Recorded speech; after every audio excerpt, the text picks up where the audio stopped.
और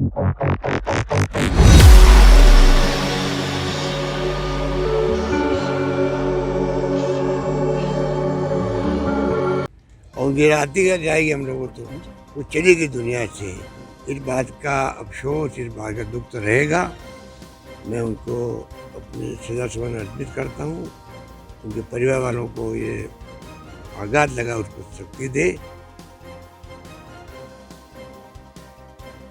स्वर कोकिला लता मंगेशकर का रविवार सुबह हुआ आकस्मिक निधन। प्रधानमंत्री नरेंद्र मोदी ने लता दीदी के पार्थिव शरीर पर पुष्प चक्र किए अर्पित। राष्ट्रीय सम्मान के साथ हुआ अंतिम संस्कार।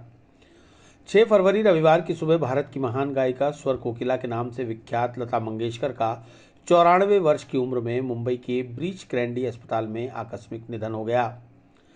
लता मंगेशकर के निधन के समाचार से पूरे देश में शोक व्याप्त हो गया। लता मंगेशकर को श्रद्धांजलि अर्पित करने के लिए देश के प्रधानमंत्री नरेंद्र मोदी ने मुंबई पहुंचकर उनकी पार्थिव देह पर पुष्प चक्र अर्पित कर अपनी संवेदना व्यक्त की। लता मंगेशकर के निधन पर देश में 2 दिन का राष्ट्रीय शोक घोषित किया गया है। वर्ष 2001 में लता मंगेशकर को भारत रत्न से नवाजा गया। फिल्मों में लता मंगेशकर के योगदान को कभी नहीं भुलाया जा सकता। मात्र 13 वर्ष की उम्र में वर्ष 1942 में गायन शुरू करने वाली लता दीदी ने 1000 से ज़्यादा फिल्मों में अपनी आवाज़ का जादू बिखेरा। लता दीदी ने सिर्फ हिंदी में ही नहीं बल्कि देश विदेश की 36 भाषाओं में 50,000 से ज़्यादा गीत गाए। 5 भाई बहनों में लता सबसे बड़ी थी। परिवार की जिम्मेदारियों को निभाने के लिए लता दीदी ने शादी भी नहीं की। वर्ष 1962 में चीन से युद्ध के बाद जब देश का माहौल खुशनुमा नहीं था, तब 1963 के गणतंत्र दिवस समारोह में लता मंगेशकर ने सुप्रसिद्ध कवि प्रदीप की एक कविता को अपनी आवाज़ दी। ऐ मेरे वतन के लोगों, जरा आंख में भर लो पानी वाली कविता जब लता दीदी ने अपनी मर्म स्पर्शी आवाज़ में सुनाई तो समारोह में मौजूद तत्कालीन राष्ट्रपति डॉक्टर राधाकृष्णन की आंखों से आंसू आ गए। आज उनके निधन पर पूरा देश अपनी संवेदनाएं व्यक्त कर रहा है। वहीं अजमेर आए मुख्यमंत्री अशोक गहलोत, राजस्थान प्रभारी अजय माकन और अल्पसंख्यक विभाग के राष्ट्रीय अध्यक्ष इमरान गढ़ी ने भी सर्किट हाउस में लता दीदी के निधन पर अपनी संवेदनाएं व्यक्त करते हुए उन्हें श्रद्धांजलि अर्पित की। लता मंगेशकर जी एक ऐसी शख्सियत थी जिसने देश का नाम, मान, सम्मान सारे जहाँ से अच्छा हिंदुस्तान हमारा की तरह उन्होंने जो ए मेरे वतन के लोगों जो गीत गाए थे, पंडित नेहरू की आंखों में आंसू आ गए थे। आज उनकी याद आती है और पूरा देश गमगीन है यार, पूरा देश। और मेरे जैसे व्यक्ति जो कि पुराने गाने सुनता है उस पर क्या बीतेगी आप सोच सकते हो, क्योंकि मैं तो सुनता हूँ हमेशा। और उनकी राती कर जाएगी हम लोगों तो वो चलेगी दुनिया से। इस बात का अफसोस, इस बात का दुख तो रहेगा। मैं उनको अपनी श्रद्धासुमन अर्पित करता हूँ। उनके परिवार वालों को ये आघात लगा, उसको शक्ति दे। और साथ ही यहाँ खड़े होकर के आज भारत रत्न आदरणीय लता मंगेशकर जी का, लता दीदी का देहांत हुआ है, तो हम उनके लिए श्रद्धांजलि भी अर्पित करते हैं। और हम सब की दुआ है कि मुल्क में खुशहाली रहे, अमन रहे। लता दीदी के भी हम सब लोगों के बीच में चले जाने के बाद में उनकी आत्मा की शांति की भी हम सब लोग यहाँ पे आज प्रार्थना करेंगे और मुल्क के अंदर अमन, शांति और भाईचारा रहे, यही हम सब लोगों की कामना है। पंचशील स्थित सिटी स्क्वायर मॉल के बाहर स्वर सम्राज्ञी भारत रत्न लता मंगेशकर को दी श्रद्धांजलि। अजमेर शहर की संगीत से जुड़ी कई प्रतिभाओं ने लता दीदी को किया याद।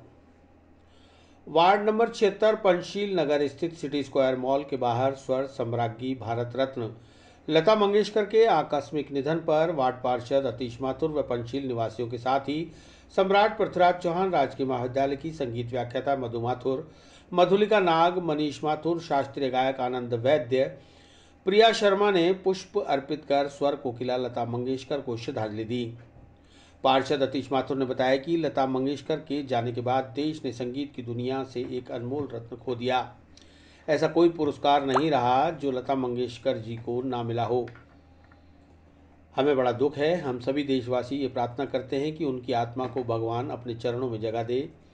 इनका नाम हमेशा अमर रहेगा। आज इसी कार्यक्रम में संगीत से जुड़े सभी लोगों ने गीतों की प्रस्तुति देकर लता दीदी को श्रद्धांजलि अर्पित की है। लता मंगेशकर जी का निधन अपूर्णीय क्षति तो है, लेकिन वो सिर्फ दैहिक रूप से हमारे से दूर हुई हैं।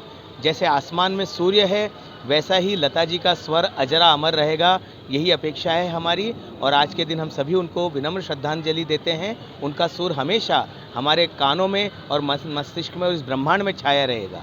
लता दीदी का जाना पूरे विश्व के लिए बहुत हानि हुई है कि कोई शब्द ही नहीं है कि मैं कुछ बोल सकूं उनके लिए। मतलब ये बहुत बड़ा संगीत का बहुत ज़्यादा देश को हानि हुई है। तो इतना ही मैं कहना चाहूँगी। ऐसे कौन से गाने हैं जो उनके फेमस? उनके बहुत से गाने, खैर सैकड़ों गाने उन्होंने गाए हैं।